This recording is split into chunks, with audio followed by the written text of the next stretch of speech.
காதல், பக்தி, தியாகம், இந்த மூணும் சேர்ந்தா ஒரு பிரம்மாண்டமான காவியம் உருவாகும் இல்லையா? வாங்க, இன்னைக்கு நாம அப்படிப்பட்ட ஒரு தெய்வீக கதையை தான் பார்க்க போறோம். சிவன் பார்வதியோட கதை. ஒரு பெண்ணோட காதல் ஒரு கடவுளோட மனசையே மாத்துச்சுன்னு சொன்னா நம்ப முடியுதா? ஆனா அதுதான் உண்மை. பிரபஞ்சத்தோட சமநிலையையே மீட்டெடுத்த அந்த காவிய காதலுக்குள்ள நாமளும் கொஞ்சம் பயணம் செஞ்சு பார்க்கலாம் வாங்க. பொதுவா காதல் கதைகள் சந்திப்புல தொடங்கும். ஆனா இந்த கதை அப்படி இல்ல. இது ஒரு பெரிய பிரிவுல பிரபஞ்சத்தையே ஆட்டி பார்த்த ஒரு சோகத்திலிருந்து தொடங்குது. தன் அப்பாவாலே அவமானப்படுத்தப்பட்ட சதிதேவி அந்த யாகத்திலே தன்னோட உயிரை மாய்த்துக்கிறாங்க. யோசிச்சு பாருங்க, அது வெறும் தியாகம் இல்ல, தன்னோட காதல் மேல இருந்த அசைக்க முடியாத நம்பிக்கைக்கு அவங்க கொடுத்த விலை. அந்த ஒரு நொடி மொத்த பிரபஞ்சம் அப்படியே நின்னு போச்சு.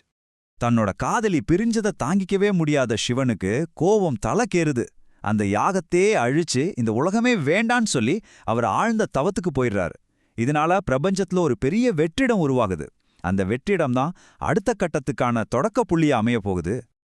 ஆனா பாருங்க, அந்த சோகத்தோட சாம்பல்ல இருந்து தான் ஒரு புதிய சக்தி, ஒரு புதிய நோக்கோட மறுபடியும் பிறக்குது.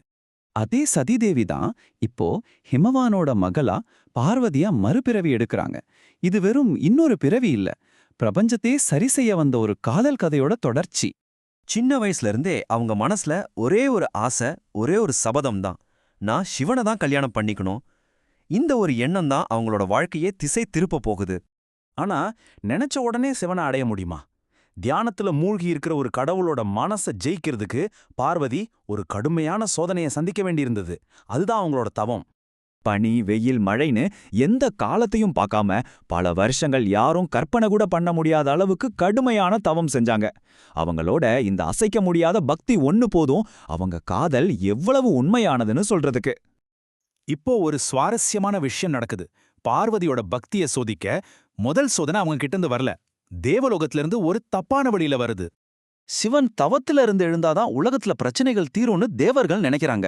அதனால காதலுக்கு அதிபதியான காமதேவனை கூப்பிட்டு சிவன் மேல மலரம்ப விட சொல்றாங்க. ஏதோ மேலோட்டமா ஒரு ஆசையை தூண்டிவிட்டா எல்லாம் சரியாயிடும்னு அவங்க நம்புனாங்க. ஆனா அவங்க ஒரு பெரிய பாடத்தை கத்துக்க போறாங்க. தன்னோட தவத்தை கலைச்ச கோபத்துல சிவன் தன்னோட மூன்றாவது கண்ணை திறந்து காமதேவனையே எரிச்சிடுறாரு. இதிலிருந்து என்ன தெரியுது? வெளியிருந்து வர்ற தூண்டுதலால எல்லாம் சிவனை அடைய முடியாது, உண்மையான பக்தியிலிருந்து வர்ற காதல் மட்டும்தான் அவரை சென்றடையும்னு இது தெளிவா காட்டுச்சு. இங்க ரெண்டு பாதைகள் இருக்கு. ஒன்னு காமதேவன் முயற்சி செஞ்ச ஆசையின் பாதை, அதோட முடிவு அழிவு. இன்னொன்னு பார்வதி தேர்ந்தெடுத்த பக்தியின் பாதை, அதோட பலன் அங்கீகாரம். இதுதான் இந்த ரெண்டுக்குமான வித்தியாசம்.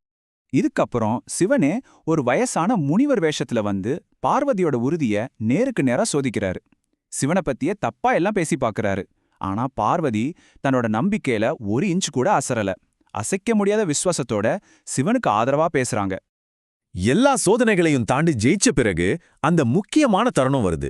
புராணங்கள்லயே மிக பிரம்மாண்டமா கொண்டாடப்படுற ஒரு நிகழ்வு நடக்க போகுது. பார்வதியோட தூய்மையான பக்தியால மனமிறங்கின சிவன் தன்னோட உண்மையான தெய்வீக ரூபத்தை காட்டுறாரு. அவங்களோட திருமணத்துக்கும் சம்மதிக்கிறாரு. இது பார்வதிக்கு கிடைச்ச வெற்றி மட்டும் இல்ல, சிவன் திரும்பவும் உலகத்தோட இணைஞ்ச தருணம் அது. அவங்களோட திருமணம் கைலாசத்துல நடக்குது. இது ஒரு சாதாரண திருமணம் இல்லைங்க, ஒரு பிரம்மாண்ட திருவிழா. தேவர்கள், முனிவர்கள், எச்சர்கள்னு எல்லாருமே இந்த கொண்டாட்டத்துல கலந்துக்கிறாங்க. இது ஒரு புதிய நம்பிக்கையோட தொடக்கமா இருந்துச்சு. இந்த திருமணத்துக்கு ஒரு ஆழமான அர்த்தமும் இருக்கு. அதாவது சிவசக்தி சங்கமம். சிவன்கிறது அமைதி, தியானம், உணர்வு, ஒரு நிலையான சக்தி. பார்வதி அதாவது சக்தி, அது செயல், படைப்பு, ஒரு இயங்குற சக்தி. இந்த ரெண்டு சக்திகளும் ஒன்னு சேர்றதுதான் இந்த திருமணம். மொத்தத்துல இவங்க ரெண்டு பேரும் சேர்ந்ததுதான் பிரபஞ்சத்தோட சமநிலை. அவங்களோட காதல் கதை இந்த பிரபஞ்சம் இயங்கறதுக்கு தேவையான அந்த சமநிலைய நமக்கு புரிய வைக்கிற ஒரு அழகான உருவகம். ஒரு கடவுளோட கதையிலிருந்து உறுதியோட சக்தி பத்தியும் உண்மையான பக்தியோட குணம் பத்தியும் நாம என்ன கத்துக்கலாம்? இந்த பழங்கால கதையோட கருத்துக்கள் இன்னைக்கு நம்ம வாழ்க்கையிலயும் பொருந்தி போகுது இல்லையா?